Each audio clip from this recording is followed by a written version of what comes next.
Police say there is little they can do after a Medford woman was scammed out of thousands of dollars. Newswatch 12's Casey Kirshner tells us more about how a woman was just trying to bail her grandson out of jail and what that process is actually really like.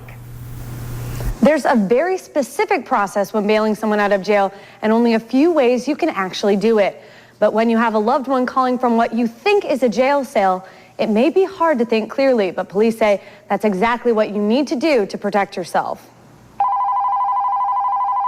It's every grandmother's worst nightmare, getting a phone call from one of her grandkids saying they're in jail.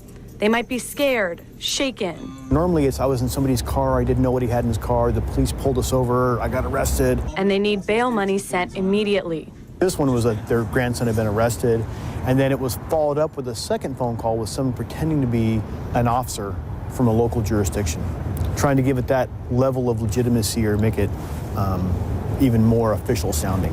After the panicked senior citizen in Medford gave up $8,000 in prepaid cards, she called her grandson, and it turns out he was not in jail at all. We normally call it the grandmother scam, and it's typically somebody will call up and they prey on grandmas because they know grandmas have a soft heart for their grandkids. The grandmother scam has been around for years. These suspects hide behind false emails, false IP addresses, false phone numbers, and it really is very difficult to work.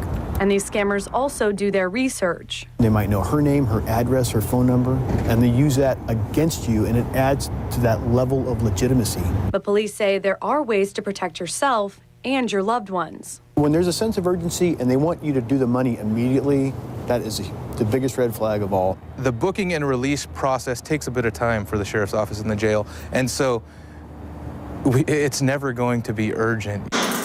There are only 3 ways to post bail for someone in the Jackson County Jail: in person, at the court with cash only, after hours at the jail through a lobby kiosk, or through a secure website and phone number called Access Corrections. It's also important to note you must call that number. No one would ever call you. And I would suggest you do that even if you get a call that's supposedly from a loved one. Call down, we'll verify that they're here for you.